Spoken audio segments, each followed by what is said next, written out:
All right, folks, we are coming at you with another episode of the Next Level Podcast. And today we have the one and the only Mr. Robert Sturdivant from Trinity United Methodist Church. We also have an awesome product review. And of course, we're going to wrap it up with another dad joke of the day. So y'all stick around.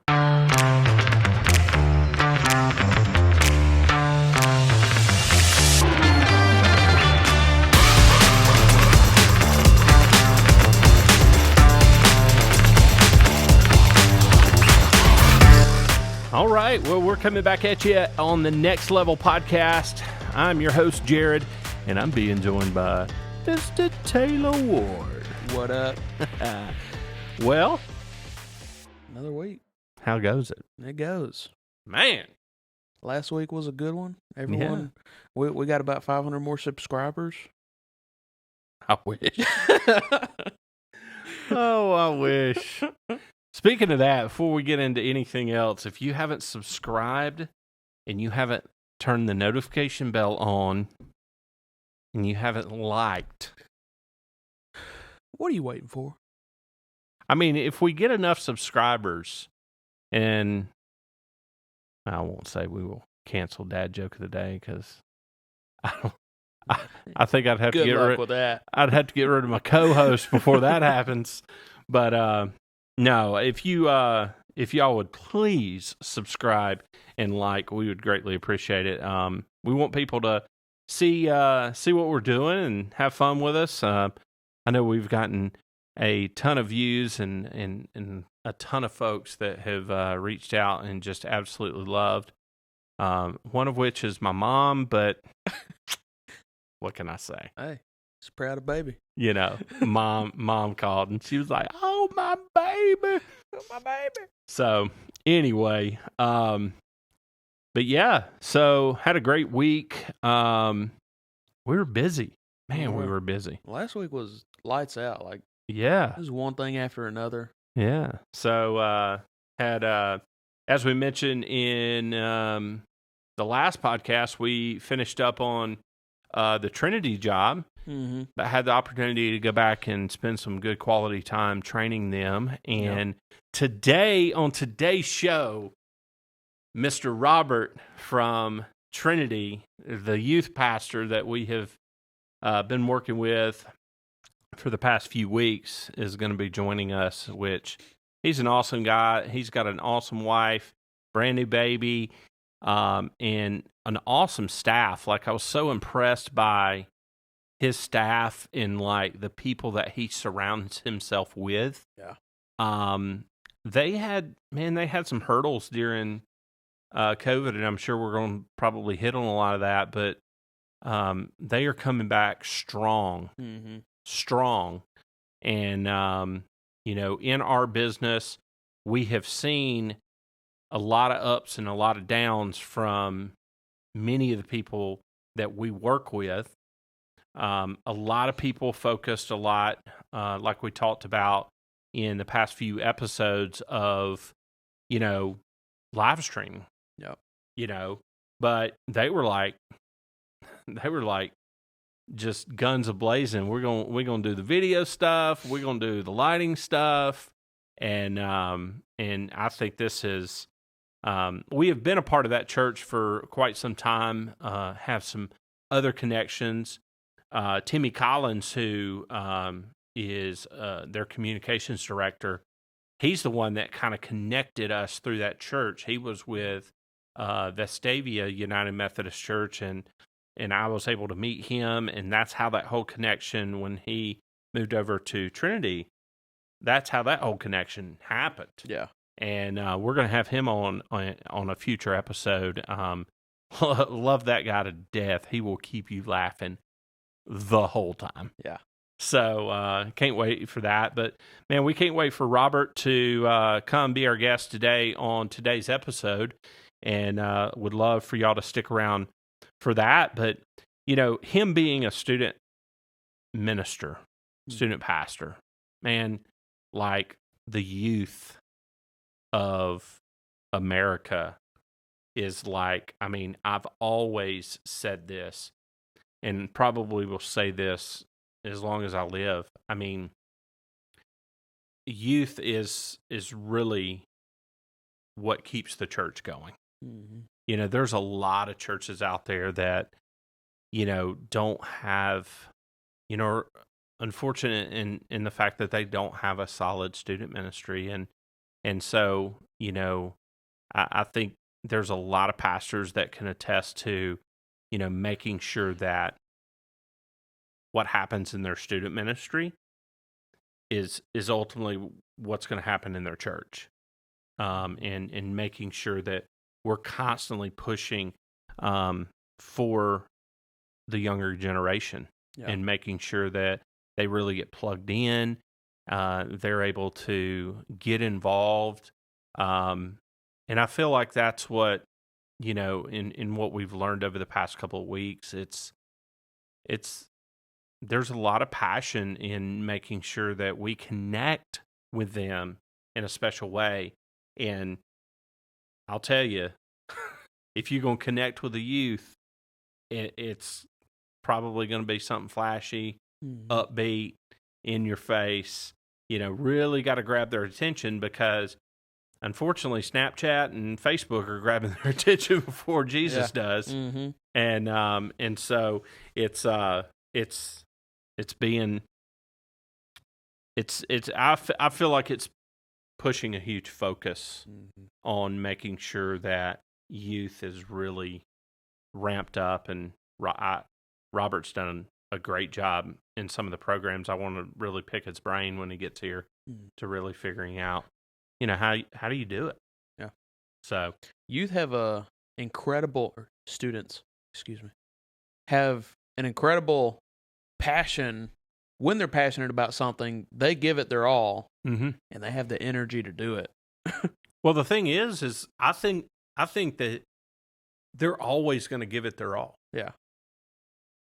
But are they giving it to the right thing? Right. You know, and I think that, man, you got to be high. I can speak for the youth pastors that I've seen. Noah, who was on our a couple of episodes ago. Yeah.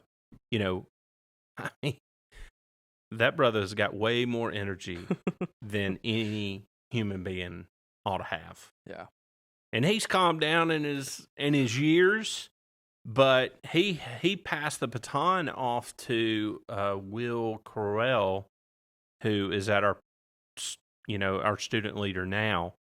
And that guy, man, he's a ball of fun and a straight up firecracker. Yeah. You know, and it really, you know, when I was looking at us finishing up the job with Robert this past week, it was, you know, just seeing what all we did, and I feel like, you know, it's a lot of flashy, and it's cool, you know, and it's the fact that, you know, you really want to allow them to put their guard down. So a lot of the training and making sure it's not too much, you know, is all in the way you run it, but it does have that opportunity to be just cool, jaw-dropping, you know, type of audio visual. Yeah. That really, when kids come in for the very first time, they're like, man, this place is cool. You know, I want to hang out here. And that's what you want them to do. So, like, to your point, they will give it their all. Just what are they giving it to? What are they giving it to? So, well, cool. We've got a ton of awesome things in store in the next couple of weeks. Got another lighting install coming up here next week. And that's going to be for the folks over at Garywood Assembly of God in Hueytown, Alabama. Yeah. That's going to be a cool one. We're kind of interconnected in a lot of ways. We've got folks that, go to different denomination churches, from Baptist to Methodist to Assembly of God, Church of God, different things. And it's cool to be able to have relationships with folks that will introduce you to folks that you can then build relationships there. Yeah. And that's exactly how that whole, some people call it word of mouth. I think it's, all in who you know. Yeah. And so that was a cool thing. And so we'll definitely bring you along and talk a little bit more about that. The guy that we've been talking with, Kyle, at that church, pastor is Pastor Jeff, and we've been talking to them too. But the cool thing, and the reason I bring this up is Kyle's very involved in the youth ministry there too. Nice. And so he's really trying to take that church to, the next level, AV wise. Now, a lot of what we're handling is within their sanctuary, but I really feel like that church is really kind of coming and trying to hone in on that younger generation. Yeah. And how that we can blend in AV to be able to, hopefully not be a show. We talked about that with Noah. There's a fine line between being showy. But, there are kids that would really be drawn into, the visual arts of producing a service, and so I love Kyle's heart, love what he's doing. Actually opened up a really good opportunity for some of the guys that work here to be able to kind of visit that church and really kind of fall in love with it. And so can't wait for that to happen. And then we also have the folks down at Community Baptist Church that we're about to do some lighting for as well. Down my neck of the woods. Down where you live. Yep. So, and actually Justin, who is our general manager, he lives down that way and knows that church very well. So, some cool things happening on the front of next level integrations, but just some cool things just kind of in general when we talk about, what AV really does for the local church, and really kind of honing in this whole episode's just kind of about the younger generation, about students and things like that. So, yeah. That's where I got my start. Yeah. I was in youth group. Youth group. That's what it was called back then. Yeah. Hey, that's what I still call it. I keep calling it that, and I'm such a creature of habit that I'm gonna like. Yeah. It's hard to change, but that's where I got my start, on an old PV mixer that that the knobs themselves, or the faders themselves, were about as big as that right there. Yeah. My bottle cap, and it was like, it was junk. Oh yeah. Well, that's hey, I go back to our church had a huge move in the midst of me being a part of it. Used to be called Roebuck Park Baptist Church. All right, in Roebuck, Alabama, and right outside of Center Point in Birmingham area. And we moved about 20 minutes down the road, changed our name to North Park. And so I was kind of in the mix of the youth at that time. And man, we had this, just like the area of the church nobody else wanted. The youth had, and kind of made it our own. That's cool. And the reason I laugh is because my first board was an old 12-channel PV mixer. Yeah. We felt like we got an upgrade when we got like an Allen and Heath board. Still analog. And Zed. Yep, absolutely. And no, it was for the Zed. It was the Sorry, I didn't mean to age you there. Yeah, it was way before. It was old. It was old. So anyway, it's man, the Good youth times. days. Yeah. The youth days. Yeah. Going to you came from Chaco. Yeah. So you summer is nothing but ages 5 through 16. Yeah. And you walking around like half annoyed, but also excited because these kids could be anywhere else doing any number of other things that would not be productive. And they're here at camp learning about Jesus. Yeah. Well, I take it back to the days of growing up Baptist and going to resident camp, and it was, it was something else, You came home stinking. Your mom's like, "Did you shower at all?" And I swam every day. I'm like, "No, I didn't." Yeah, I jumped in the lake. Duh, that counts. I rubbed my hair while I was in there. Yeah. So, man, those were the days. I had a love-hate relationship with them because we went to Chula Vista, and so it was like cabins with it felt like you were like sleeping on your screened-in porch. Yeah.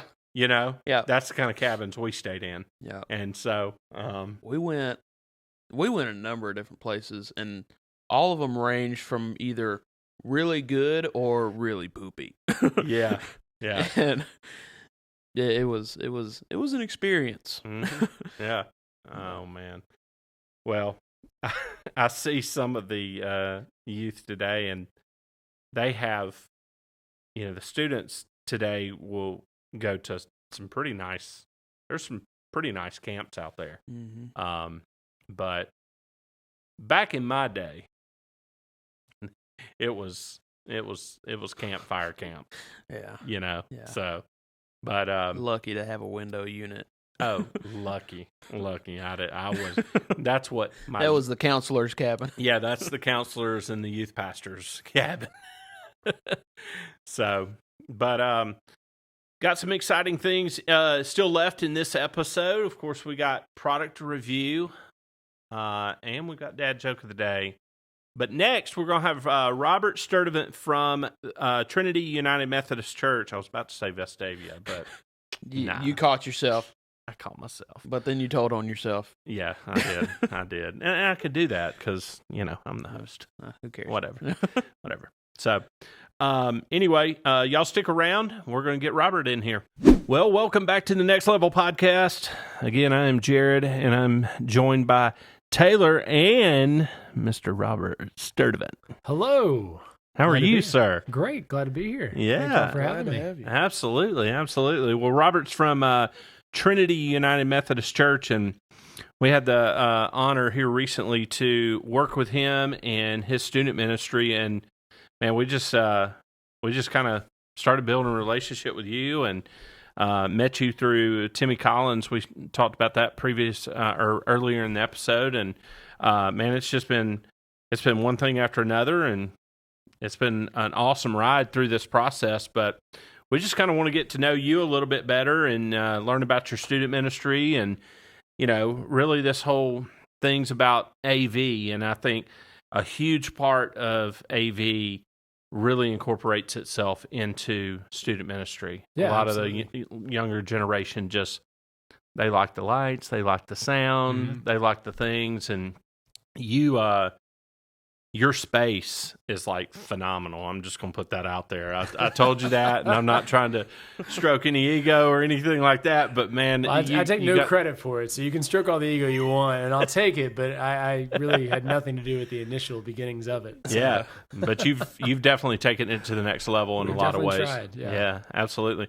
Well, man, introduce yourself and talk a little bit about your family and where you come from and all that fun stuff. Yeah, so I grew up here in Birmingham. I went to Vestavia Hills United Methodist Church. It's actually how Timmy and I first got connected years and years ago. I was someone who grew up in the ministry, loved the church, and loved working in like serving in the church just as a student. And for reasons X, Y, and Z, and probably the top one being like the only thing I was probably good at in school was just going to church after school and like volunteering there while constantly making sure I didn't do any of my schoolwork. Like I realized this is probably what I should do with my life because I don't think I'll be good at anything else.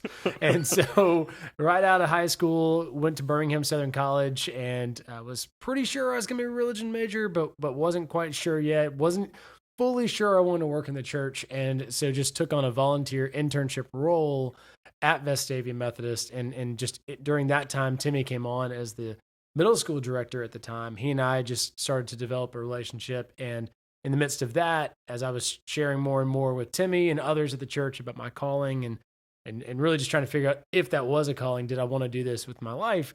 One of the suggestions that Timmy and a few other mentors said was like, great, you need to leave then. Like you got to get out of Vestavia because this is your only church you've ever known. You don't know what it's like to be away from a place where you don't have a safety net to look out for you. And so you're only going to know what it's like to work in a church within a safe space, which honestly is not going to teach you very much, right? You're not going to have the chance to fail and know what it feels like to actually fail other than just be like, oh, you failed. Don't do that again, right? Like there's got to be some risk and there's got to be something worth it if you're going to really figure out if this is what you want to give your life to, because it's fun and it's rewarding. I've been doing it now for 12 years, but it's not something that is just like the most, gracious and most economically savvy role you could ever fall into. Yeah. So all that being said, Timmy, suggested and a few others that I look elsewhere. And at the same time, my predecessor and one of the executive pastors of our church still, David Thompson,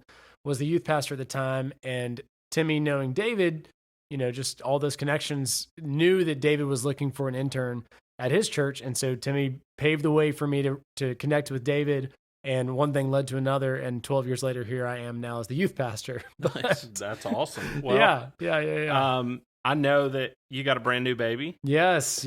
Addie Kate, 7 months old, about to be 8 months actually on Sunday. Shout out. Yes, wow. Absolutely. So that's a great new journey and adventure that my wife Brittany and I are entering into still. That's awesome. So many ways. Yeah. Well, how is it with the family and I hear a lot of people say, you ask them, do you have any kids? Yeah, I've got a youth of 70. That's right. How's the family balance with youth ministry? Yeah. So, I mean, right now it is such a crazy time still as we're sifting through the pandemic and figuring out all those pieces. But one of the things that I think Brittany and I always were hopeful for as we met a month before I started the internship at Trinity. And so, wow. Like, we've just kind of gone through all of that journey together, through our relationship, engaged, married for years and years now. And I think one of the things that we constantly thought about as we were just first getting married and thinking about what would it be like to have kids is like looking at the way in which the church surrounds these students so well with love and the way that these parents have taught us so much. And it just really, it gave us that sense of comfort of like, one day when we have kids, this is what we want as well. We want that sense of we're not the only ones raising Addie, right? That there's this community that is surrounding her and caring for her, that in the Methodist church, we baptize as infants. And one of the things that happens in baptisms, in all churches, but one of the things I love about the Methodist church is that when we baptize the babies, we don't just have that moment for the family. We actually ask the entire congregation to stand, and they say these covenant words over the family that they will do everything in their power to so order their lives. So the church is saying, we're going to do everything in our power to emulate Christ, to put everything in order so that this child, surrounded by a steadfast love, this continued love, may be established in the faith and confirmed in a way that strengthens them and leads them to life eternal. And that was the thing I was looking most forward to for Addie's baptism, on top of just the baptism itself, is these years of seeing the way in which the church surrounds all of our students and has cared so well for our kids. To have that for my own kid, like, so awesome. And just such a special time for us. I mean, I think that's more than anything has been that biggest transition, is to seeing that come to fruition. And then we're super fortunate at Trinity that I've got a great team of youth directors under me. So it's not just me against the world or me trying to steer this ship, but these great young, energetic staff that are hungry and ready to learn and ready to grow and ready to just love and care for our kids. And that gives me such a great balance of being able to still oversee and direct the ministry without having to be at every volleyball game late into the night and be away from my family and be away from Addie. And I tell this to my team all the time, so they're not going to be surprised by this, but like I send them out so that I can keep wanting to do my job, right? That I don't get burned out and think, why am I doing this still? Yeah. I need to go home. Absolutely. Well, that's a lot of what, I just, not just in ministry, but like with me owning my own business and things like that, man, like it takes a team. Absolutely. On our previous episode, Joshua from Sound Productions, which is a company out of Dallas, Texas. I mean, he almost got offended when I said employee. Yeah. He was like, it's a team member. And I was like, that's huge. Absolutely. I mean, just changing that perspective and understanding that you don't have to do it all. You have surrounded yourself with people that will not only uplift you, uplift your family, but they will take things off your plate.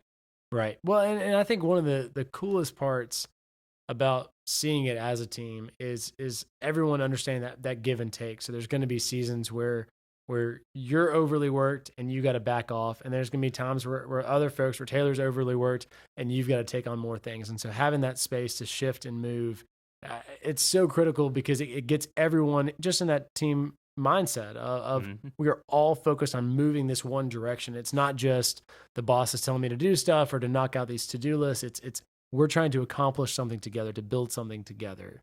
And that's just, to me, so much of a stronger model. And especially in student ministry and so many of our roles, it gives us a space to model something differently than just a 9-to-5, grind it out, get your work done and get out sort of perspective. Yeah. Awesome. Well, we've got a couple of questions, and we're going to bounce back and forth. First question I have is, obviously this whole podcast being about AV, I want to hear your perspective on how you feel like audiovisual really impacts student ministry. Yeah. We at Trinity and at Element, we've I'll try to summarize as quickly as I can. There's this model in youth ministry that's known as the ministry funnel. And so it's essentially, instead of just creating programs for students and saying, hey, here's some stuff that we think is really great, and we're going to try to jam pack a whole bunch of pieces into like this 1 hour or 2 hour event that happens once a week. We're going to try to have like dodgeball and discipleship and worship and food, and we're going to try to do all these different levels. Instead, let's not just create ministries and hope students fit in, but instead innovate and create ministries that meet students where they are and then helps them grow in their faith. And so there's 5 levels to this funnel that we walk through when we create our ministries, both yearly as well as whenever we have just times of kind of stepping back and going, what do we want to do in the next chapter of our student ministry? And so AV fits into that in a really important way, that one of our biggest nights in our week and our regular programming throughout the school year is Sunday night. And that night is sort of the second level down in the funnel. We call the connect level of the funnel. And in there, we want to try to reach as many students and invite them to something that's going to have, some good teaching about who Jesus is, some good biblical perspective, but also something that is accessible and they can step into and find to be a fun and comfortable environment. It's not, say the next level down, which is grow, where you're just going to walk into a sort of empty classroom with 10 other people in a circle and we're going to study the Bible for an hour. That's really tough for a student that has never really engaged with maybe even the church at all in that kind of a way. And so we want to create an environment in that space, in that worship space, that is accessible enough for students who maybe have come to a top level event, a dodgeball tournament in the gym or something like that. And then we say, hey, if you hope you enjoyed playing dodgeball with us, if you want to come back next week, we're going to have this worship night that we call Sunday Night Live. We'd love for you to join us. It's going to have a lot of fun games, some fun videos. We're going to have some dinner and then worship. We'd love for you to join us for that too. And trying to make it as accessible as possible for those kind of students. So Sunday Night Live, is that like SNL? Oh, 100%. Yeah. 100%. Yeah. I don't know how the whole trademark stuff works in this moment for the podcast, but 100%. Yeah. Jesus will forgive and forgive. Right, that's right. So, Taylor, you got one? Yeah. How do you find volunteers or folks to help in general? You know, whether it's within the student ministry or bringing someone in. How do you? What's your process like for that? So it's twofold. One, that baptismal covenant that I talked about earlier, just with my own daughter, we use that as really a tool and a resource and an accessible expression of the way in which we engage our congregation. In other words, I use that and say to our Sunday school classes, our adult leaders in our church, I say, hey, listen, 15 years ago, there was some students who are now sophomores and juniors, and you made a covenant over them 15 years ago that you would so order your life after the example of Christ, that surrounded by steadfast love, these students may be established in the faith and grow in a way that leads to life eternal. Now that you have said that, and you vowed before God and this family that you would do that, here are 5 ways you can do that in our student ministry this year. Just straight up. No pressure. No pressure. No pressure at all, right? No pressure. We just say it. And so what we try to do then is if we're gonna make that big of a hit, because I mean, then the adults are either like mad at me for putting that on them, or they're like, okay, fine.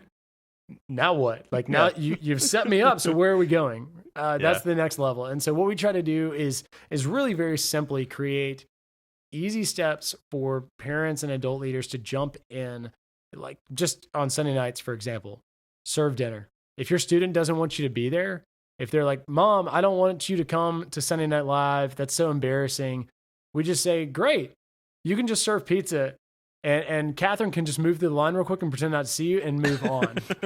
So here's one way you can volunteer. And we start there. And then there's a whole bunch of other elements that we try to put in of running the welcome desk, of running even tech, all those sort of pieces. We try to find adult leaders who just again, fitting within their gifts and graces and find them a role. Because what we don't want to ever do is make that big of an ask and then not actually have a tangible spot for them to serve. We don't want them just sitting in the back throughout all of Sunday Night Live, and their role was literally, I sat there, thanks a lot. That was really fun, So finding those certain roles on Sundays, even just like driving, if we're going to go out on a Sunday night, go somewhere, all those different types of roles. Because one of the things we also say, not only with our adult leaders when we make that sort of reminder about the baptismal covenant that they once made, but to the parents is what we say is like, one of the things we believe is that every single student that we've seen that's come through our ministry, the students that we look back now, I mean, I've been at Trinity for 12 years. My boss, David, has been there for 17 and is still very much involved in the youth ministry. Almost every single student that has come out of the ministry and their perspective on the church and on God hasn't dropped off or stalled or been sort of put to the backseat, but actually grown and been fostered. That we think we've seen links back to their parents' involvement in the student ministry. And so because we kind of have that perspective and really that data, we're able to utilize that now and pivot that towards you need to be involved in your student's life, just like you are when you go to practices and games for their sports or their math tournament or their band concert. You go to all these other things, but then you just drop them off at the church and leave. Instead, we want you to be involved, and here's why and here's how. That's awesome. That's so different. Yeah. Like, we talked earlier in the episode how we feel like the younger generation is the most important piece to the church. Because I feel like a church could die, really fall away if you don't have the younger generation. But that's even taken a step further, because I know tons of students and especially student leaders that would be like, it's probably not going to work with mom and dad here. Sure. Right. Well, and so what we also say to that is you might not want your parent there, but your parent needs to be there for someone else. Because here's one of the biggest things we've learned in youth ministry. The youth ministry can't be built on me. It can't even be, again, blessed to have a great staff. I've got 5 folks that are under me that are either full-time or part-time and 3 interns. That's a huge student ministry team. Mm-hmm. That's phenomenal. If it is still just built on the 8 or 9 of us, the ministry will crumble at some point because it's all built on our personalities and who we know and who knows us. Instead, what we say is like, look, every student doesn't need to know me. I might be the youth pastor and the person on the front page and that sends the emails and all the things, most kids, after a while, once they get to know me, they don't really want to know me anymore. Like I'm the youth pastor. I'm usually the one, I'm like the principal who's getting mad at them for something or whatever else, right? So like they don't want to get to know me after a while. Some do, but not all the students. Yeah. But every student wants to be known. Mm-hmm. Every student wants to have their name called out when they walk up those stairs into our space. They want someone to say, "Hey, Johnny, I'm so glad you're here." Before they even grab that name tag. And we put name tags on every single week. I don't care if you've been in our church since the day you were baptized. Everyone puts on a name tag when they walk in our door to help foster that sense of knownness and name calling and people knowing and memorizing names. But that's one of the roles of the adult leaders. Some of them, I just have them come at the start of the night. Yeah. About 10 of them lined up just to say hey to kids because they're really good at that. They're extroverted to just like that 15% that they can just explode out and then they're tired and they need to go take a nap. I'm like, great, I can use that. Yeah. You got 15% of extrovertness. You're going to save that for Sunday night from about 5:45 to 6:15. And you're going to let it roll and then you can go home. And that's fine. Because afterwards, I'll just high five as the kids leave. And that's great too. So that's one of the rules too, is just that understanding, that sort of theological understanding of every student wants to be known. Let's make sure that happens. When you find someone to fill a position in the tech atmosphere, what kind of training do you provide or does your team provide to help them feel comfortable serving in that type role? Yeah, so one of the things we never want to do, both with the adult leaders and with students, because we do have a lot of students who will run tech as well, is we never want to set them up for failure. Right. So we're not going to throw them in the deep end and say, hey, run slides tonight. You said you're interested. And all you got to do is click through. It's very easy to simplify it in your mind, especially once you know it well enough. Like, y'all are the pros. I just kind of know stuff. And I know it well enough to teach it quickly and not realize that I didn't teach enough. And I've learned that, like, not from wisdom, but from failing, that I've turned into wisdom, right? Right. So that's one of the things, too, is like, we never want to send them into the deep end and just say, hey, you're on computers tonight, you're running lights tonight, you're running slides, hope for the best, do a good job online. But instead, we want to train up some of our adult leaders that are really, really interested, who really have that maybe background knowledge already that we can utilize and pivot to build them up into where we need them to be. And then from there, we want to basically kind of create an apprenticeship sort of situation where, let's say a high school senior knows lights really well, knows our system well, knows even how to, train someone else after a while because they've learned how to map and plan out those lighting cues and all of that. Then we want to bring on a 9th grader who's interested and put them with that 12th grader. And so for a few weeks, he's just going to watch. That's it. Yeah. And not even really distract. Like, let's not even have Jack turn around and say, hey, Johnny, this is what we're doing. This is how I'm doing it. Just watch from behind. Then a couple weeks later, we're going to bring Johnny back in and sit down with Jack and say, all right, show him what you did before the night starts. Show him that. And then a few weeks later, that's when we let maybe Johnny run the show with Jack right behind him.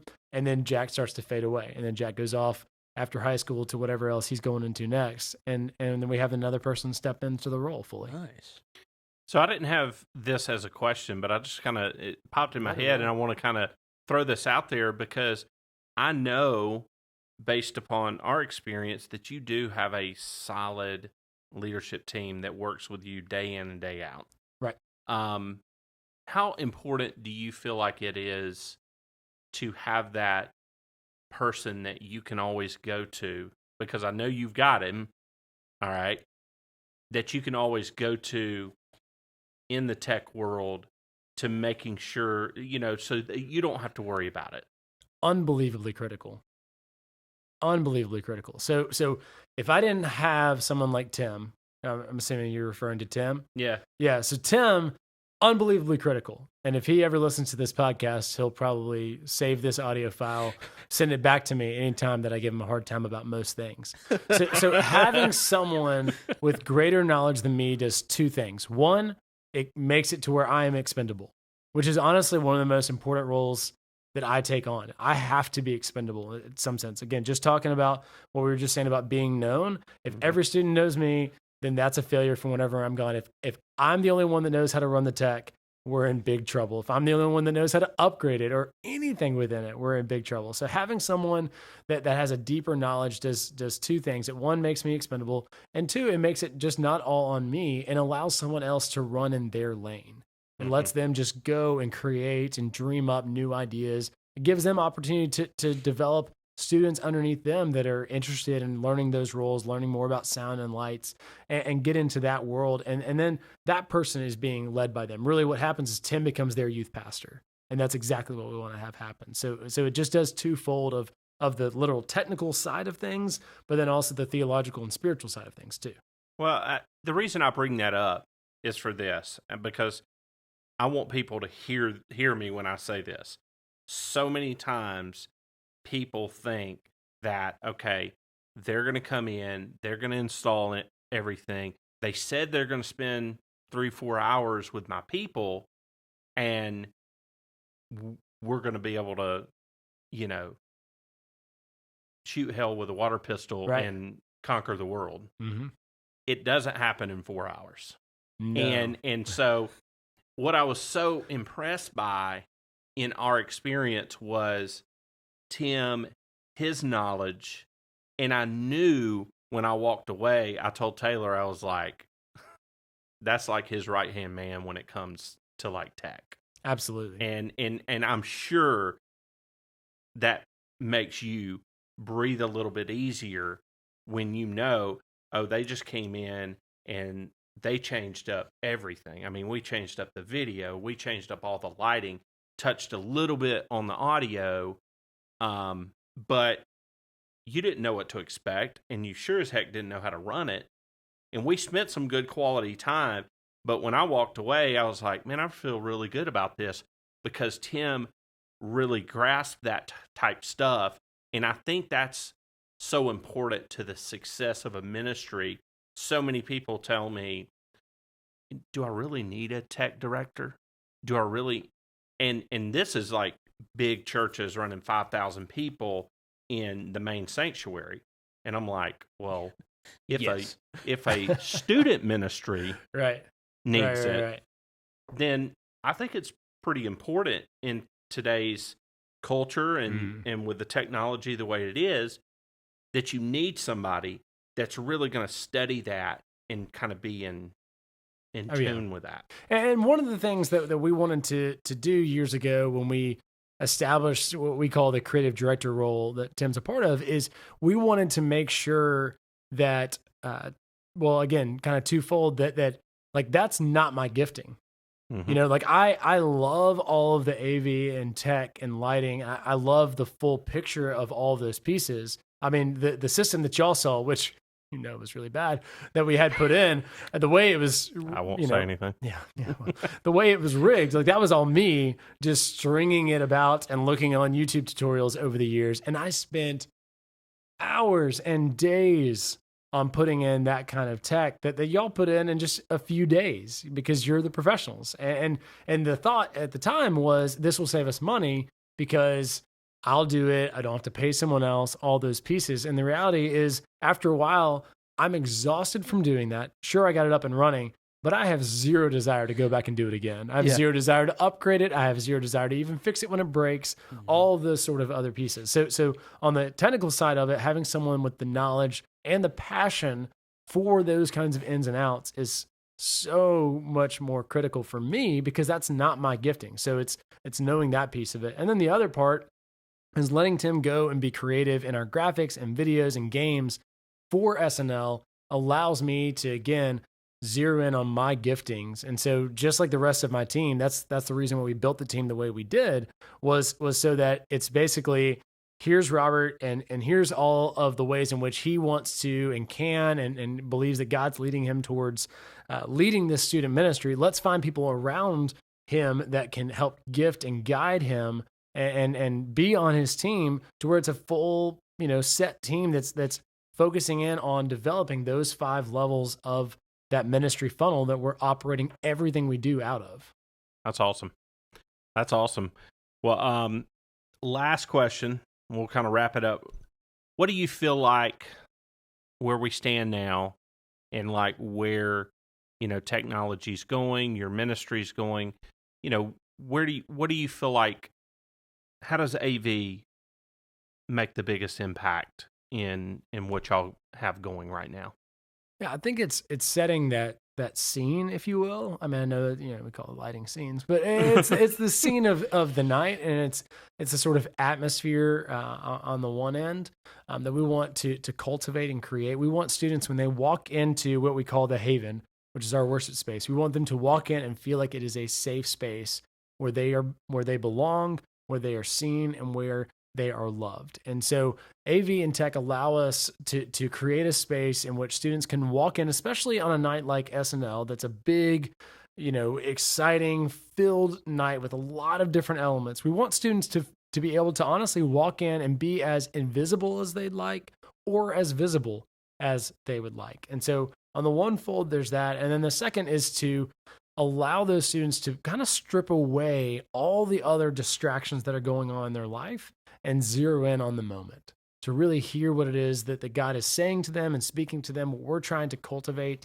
in a kind of culture and an environment that we want to build for students, that every time they walk into that space, they continually feel that. And I think it would be very difficult to do, let's say, just in a sort of barren and empty room. It's possible we could pull it off. We've done it before, and I'm sure at some point we'll do it again. But having those kind of things, they just really enhance the whole experience and build out for us a much easier way to communicate the message we're trying to get to. Man, that's awesome. I dig it. Well, I know we really took, you've said it multiple times, it really just took your AV to a whole nother level. We talked about it early in the episode, how, you can do with your package and what we installed, you can do as little or as much as you want. And I've heard that time and time again from you about just, putting, peeling everything off, these students, so that they can really hone in on what y'all have to minister to them on. And I absolutely love y'all's ministry. It's always from the start of the install all the way to the end. I was like, man, this is really going to be cool. This is going to be, something that we'll be able to use, because I feel like there's so many people even watching this podcast that they just don't know what to do. They need ideas and hear it from people that, have been through the trenches and worked out things. And y'all have got so many different things going on, not just in the Haven, but I mean, y'all do a lot of things outside the walls. But when y'all get in there, man, things really explode, I feel like. And I know COVID has played a huge part in kind of putting the brakes on that. But y'all are moving forward. Got a huge release date coming up. If anybody wants to get connected to y'all's youth ministry, what's the easiest way? I would just go to elementstudentministry.com or the same handle on Instagram, and you can find us there and reach out to us, connect with us, and learn more about what we do, how we do it. We've got a behind the scenes page on our site now for other youth workers that are trying, just like you said, trying to think through, how do I do this? What do I do? What does that look like? We've tried to, over the years, update that regularly so that people can just very tangibly grab onto it. Because for all of us that have been in it, we've got some staff that have been in youth ministry as long as me, if not longer, and some that are just starting out, and it's all constantly evolving and changing. And so we, for no other reason, want to document it for ourselves and then just be able to pass that on as easily and as accessibly as possible. Awesome. Well, we'll definitely tag all that in the description for this episode, so you guys can connect with Robert, connect with Trinity, Element Student Ministry, and so tell the wife I said hello. You got it. We were able to kind of connect through. She's a photographer and does weddings, and a lot of our the side of our business for on-site is very wedding driven, so that's cool. And so we had that connection. But thanks so much for coming on to the show. We have product review. We also have Dad Joke of the Day coming up, so that's going to be fun. Y'all stick around. All right, we're back on the Next Level Podcast. Man, was that not awesome? Dude, Robert's got it. Yeah. They have a cool system, and they had a ton of different systems in place that I had never heard of before, never like thought about. That is just really cool. I mean, there's such a wide spectrum of churches. Yeah. I mean, there's the churches that are like bivocational, like nobody's full time. Right. You know, we just kind of come in on Sunday mornings and wing it. To, you know, there's a lot of mega churches out there that, you know, have a lot of luxury. And, you know, where I feel like, you know, Robert and their church just kind of fits right in the middle. They really have taken their resources and I feel like maximized it, you know, and it allows them to do, you know, so much more, I feel like. And, you know, a little bit of the things that I know that we didn't really specifically touch on is, you know, a lot of their ministry was affected by COVID and, you know, they were able to really allocate a lot of resources through this install. But, you know, specifically, he came to us and he was just like, man, you know, this is what I got. I don't even know if it'll work. And I'm like, let's see what we can do. Yeah. Let's don't give up before we even get started. You know, and so that's what's really cool about somebody that just has the vision and doesn't necessarily know how to get there, but is like, hey, trust you guys. Let's make something happen. Yeah. So super cool. Well, hey, we got product review. We've got product review. We've got today an RF venue diversity fin antenna. Every church everywhere at Shaco, where I was, countless times has RF issues, wireless signal issues, where they're talking, they're bringing a strong message, and then all of a sudden, and then they come back in, and then they're back out, and then they come back in, and this right here was made. How long did it take you to practice that? That's what I was in the bathroom doing earlier. No. This product was made to address that issue. Yeah. Where you have a distro that you plug all of your wireless units into, run this antenna to, and that manages all of your frequencies coming in. So I want to break this thing apart just so the people can kind of see, you know, the backbones of this thing. So this, you know, a lot of people have seen a directional antenna. You know, this is cool, unique in the fact that it has little antenna ducts that go on the side.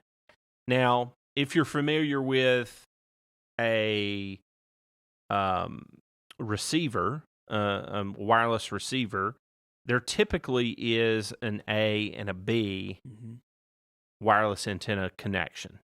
Uses a B and C coaxial cable that will come out of the receiver and go to antennas. A lot of people are used to antennas like this, you know, little antennas that you know, pop into the back. The problem with that is it's not going to give you the range that you're looking for. Well, this actually takes and combines the best of both worlds. And these antennas come out straight so that while we can get a horizontal or a vertical, you know, throw of RF receiving into the directional part of it, we can also get a vertical with these two antennas here. And so it's super cool. This, if you even have any sort of issues, this guy right here will probably eliminate your issues. Yeah. You know, this thing has been a rock star. And what's cool about it is a lot of people will buy a Shure product and they'll be like, well, that won't work with my thing. I've got to buy a Shure antenna. Well, this right here is basically a very universal product. And if you're working within 470 to 698 megahertz, this guy will work. Mm-hmm. It doesn't matter if you have a Shure, Sennheiser, Audio-Technica. It doesn't matter. You plug this guy in, and like Taylor said, it really works great with some sort of frequency management system. Mm-hmm. If you have an antenna distribution system or any sort of antenna management system, frequency management system, then this guy will work. And those RF management systems will oftentimes, I know Shure and Sennheiser both have their own, and RF Venue actually makes one as well that will work in conjunction with your Shure, Sennheiser, Audio-Technica, whatever. We installed a system at Shaco that had, it was a huge gym that we turned into a worship center because that's what it was mostly used for. And we knew that wireless was going to be an issue there because you're surrounded by metal. You also have 1,200 students in there with you, all on their cell phones and the wireless network and everything, sending signals that are going to get in the way of your wireless signals. So I knew we had to have some kind of wireless management system. We put RF Venue top to bottom, and then here at Next Level, we have a audio rig where we have Shure wireless microphones in there and a Shure wireless frequency distribution, but then we use this RF Venue fin, and it works seamlessly in any scenario. Yeah. So we, typically we try to put, through the stuff that we use within our business, but even in all of our installs, if we've got more than 2 or 3 receivers, then we're going to put an antenna distro on there. Most of the antenna distribution systems on the market not only distribute radio frequency, but it also, disperses power as well. And so that's great to be able to, if I've got 6 wireless receivers, I'm not having to have a power strip or a, power conditioner plugging in every single one of those. I just plug in the antenna distro, power distribution, and it distributes power and the radio frequency. So super cool product. They also, and we may have this in a future episode, they also have combiners. So if you're looking to work within your wireless in-ear monitors, you've also got one antenna that is trying to receive or send signal to a body pack for in-ears. They've got solutions for that as well. Wow, so super, super cool. But this thing has been a lifesaver. Yeah. I mean, as we move further and further within the technology, more people are having cell phones. Wi-Fi is getting stronger in a lot of buildings. The government keeps selling frequencies. Don't even go there. You really have really a field of interference. Yeah. And you got to fight through that to be able to get good audio transmitting from wireless components to receivers. And so this is a great product. So we love it. We love it. Well, we had fun on this episode. We sure did. Robert was great to talk to. I mean, just a top-notch guy, and we've got some other exciting things in store for future episodes. We also have some great footage coming out from some of the recent work that we've done. So if you're not subscribed to our YouTube channel, please do that. Also, whatever podcast platform you like to get podcasts on. If you're on the go and you can't catch it on YouTube, definitely look us up on Spotify, Apple Podcasts, really wherever you get podcasts. I mean, we're there. We're there. And also visit us on our website at nextlevelavl.com. So, well, that kind of wraps it up. Until next time, you may hear Taylor say, "Dear math, can you just grow up and solve your own problems?"